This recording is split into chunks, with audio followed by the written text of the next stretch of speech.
ನೋಡಿ, ಈಗ ಮುಖ್ಯಮಂತ್ರಿಗಳು ಒಂದು ಸರ್ವ ಪಕ್ಷಗಳ ಒಂದು ಸಭೆಯನ್ನು ಕರೆದಿದ್ದಾರೆ. ಆ ಸಭೆಯಲ್ಲಿ ಚರ್ಚೆ ಮಾಡ್ತೀವಿ. ನಮಗೆ ಇನ್ನಿಲ್ಲ, ನಾವು ಅದಕ್ಕೆ ಅಪೀಲನ್ನು ಕೂಡ ಮಾಡುವಂತ ನಿರ್ಣಯ ತೆಗೆದುಕೊಳ್ಬಹುದು ಸುಪ್ರೀಂ ಕೋರ್ಟ್ನಲ್ಲಿ, ಆಮೇಲೆ CWM ಅಲ್ಲಿ. ಈಗ ಸಂಕಷ್ಟ ಇದ್ದ ಸಂದರ್ಭದಲ್ಲಿ ನಮಗೆ ನೀರಿನ ಕೊರತೆ ಇದ್ದಾಗ ಇವತ್ತು ಏನು CWM ಡೈರೆಕ್ಷನ್ಸ್ ಕೊಟ್ಟಿದ್ದಾರೆ, ಇದನ್ನ ಪಾಲನೆ ಮಾಡ್ಲಿಕ್ಕೆ ಬಹಳ ಕಷ್ಟ ಆಗ್ತದೆ. ಯಾಕಂದ್ರೆ ಬೆಂಗಳೂರು ಕುಡಿ ನೀರು ರೈತರಿಗೆ ಮಾತ್ ಬೇರೆ, ಕುಡಿಯಕ್ ನೀರಿಗೇನೆ ನಮ್ಗೆ 4 ತಿಂಗಳಿಗೆ ಅಷ್ಟೇ ಇದೆ, 4 ತಿಂಗಳು ಇರೋದು. ಹೀಗೆಲ್ಲ ಇರೋದ್ರಿಂದ ಸರ್ವಪಕ್ಷದ ಸಭೆಯಲ್ಲಿ ಚರ್ಚೆ ಮಾಡ್ತೀವಿ. ಅದನ್ನ ನೋಡೋಣ, ಸುಪ್ರೀಂ ಕೋರ್ಟ್ ಏನೋ ಅದ್ರ ಮೇಲೆ CWM ಆರ್ಡರ್ ಮೇಲೆ ಅಪೀಲ್ಗೆ ನಮ್ಗೆ ಅವಕಾಶ ಇದೆ ಸುಪ್ರೀಂ ಕೋರ್ಟ್ ನಲ್ಲಿ. ಪ್ರತಿ ಬಾರಿ ಕೂಡ ಈ ತರದ ಮೀಟಿಂಗ್ ಆಗೋದ್ರಲ್ಲಿ ತಮಿಳುನಾಡು ಬರನೆ ಎಲ್ಲವೂ ಕೂಡ ತೀರ್ಪು ಬರುತ್ತೆ. ನೋಡಿ ವಾದ ಪ್ರಶ್ನೆ ಬಂದಿಲ್ಲ. ಅದೆಲ್ಲವನ್ನು ಕೂಡ ನಮ್ಗೆ ಮಾಹಿತಿಯನ್ನ, ಸ್ಟಾಟಿಸ್ಟಿಕ್ಸ್ ಏನಿದೆ, STMC ನೀರಿದೆ, ಏನಿದೆ, ಎಲ್ಲಿವರೆಗೆ ಆ ನೀರು ಇವತ್ತು ನಮ್ಗೆ ಬೇಕಾಗ್ತದೆ, ಇದೆಲ್ಲವನ್ನ ಕೂಡ ಸರ್ವಪಕ್ಷ ಸಭೆಯಲ್ಲೂ ಕೂಡ ಇದು ಮಾಡ್ತೇವೆ. ಮ್ಯಾನೇಜ್ಮೆಂಟ್ ಅಥಾರಿಟಿ ಮುಂದೆನೂ ಕೂಡ ಮತ್ತೆ ಅಪೀಲ್ ಮಾಡ್ಬೇಕಾಗಿದೆ, ಅಪೀಲು ಮಾಡ್ತೀವಿ. ಸುಪ್ರೀಂ ಕೋರ್ಟ್ ನಲ್ಲಿ ಇದು ಮಾಡ್ಬೇಕಾದ್ರೆ ಅದನ್ನು ಕೂಡ ಮಾಡ್ತೀವಿ. ಆದ್ರೆ ಈಗ ನಾನು ಹೇಳೋದು ಸರಿಯಲ್ಲ. ಇವತ್ತು ಮುಖ್ಯಮಂತ್ರಿಗಳು ಸಭೆ ಕರೆದಿದ್ದಾರೆ.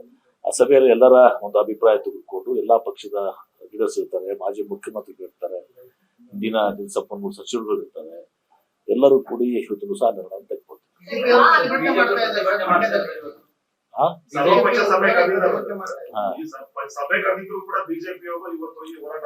ಬಿಜೆಪಿ ಅವರು ಅಲ್ಲಿನೇ ಹೇಳ್ಬೋದಾಗಿತ್ತಲ್ಲ.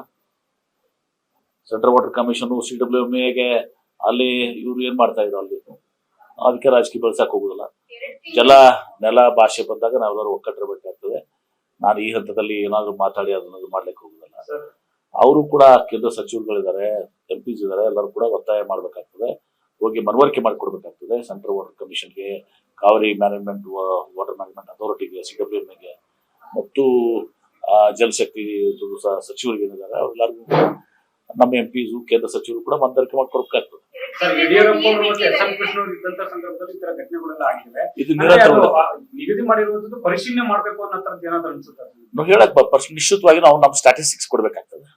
ನಮಗೆ ನೀರಿನ ಕೊರತೆ ಇದ್ದಾಗ ಬಿಡು ಅಂತ ಹೇಳೋದು ತಪ್ಪಾಗ್ತದೆ. ನಮ್ಮ ಹತ್ರ ಸರ್ಪ್ಲಸ್ ಇದ್ದಾಗ ನಾವು ಬಿಡಲೇಬೇಕಾಗ್ತದೆ. ನಾರ್ಮಲ್ ಇಯರ್ ದಲ್ಲಿ ನಾವು 172 TMC ಬಿಡುಗುಂಟದಲ್ಲಿ ಬಿಡ್ತೀವಿ. ಏನ್ರಿ 192 ಇತ್ತು, 177 ಆಗಿದೆ. ಈಗ ಇದು ಸಂಕಷ್ಟದ ಸೂತ್ರ, ಇದು ಸಂಕಷ್ಟದ ವರ್ಷಗಳಂತ ಏನಂತಾರೆ. ಆ ಸಂದರ್ಭದಲ್ಲಿ ನಾವು ಕ್ರೈಸಿಸ್ ಇರೋ ಸಂದರ್ಭದಲ್ಲಿ ಅದಕ್ಕೆ ಒಂದು ಗೈಡ್ಲೈನ್ಸ್ ಇದೆ, ಯಾವ ರೀತಿ ಸಂಕಷ್ಟ ಮಾಡಬೇಕು. ಅದೆಲ್ಲ ಕೂಡ ನಾಳೆ ಚರ್ಚೆ ಮಾಡ್ತೇವೆ. ನಾನು ಈಗಿನ ಹೇಳೋದಿಲ್ಲ. ರವಿವಾರ ದಿವಸ ಅದನ್ನ ಚರ್ಚೆ ಮಾಡಿ ಎಲ್ಲಾರು ಅಭಿಪ್ರಾಯ ತಗೊಂಡು ಮುಂದಿನ ಹೆಜ್ಜೆ ಇಡ್ತೇವೆ. Thank you. ಧನ್ಯವಾದಗಳು.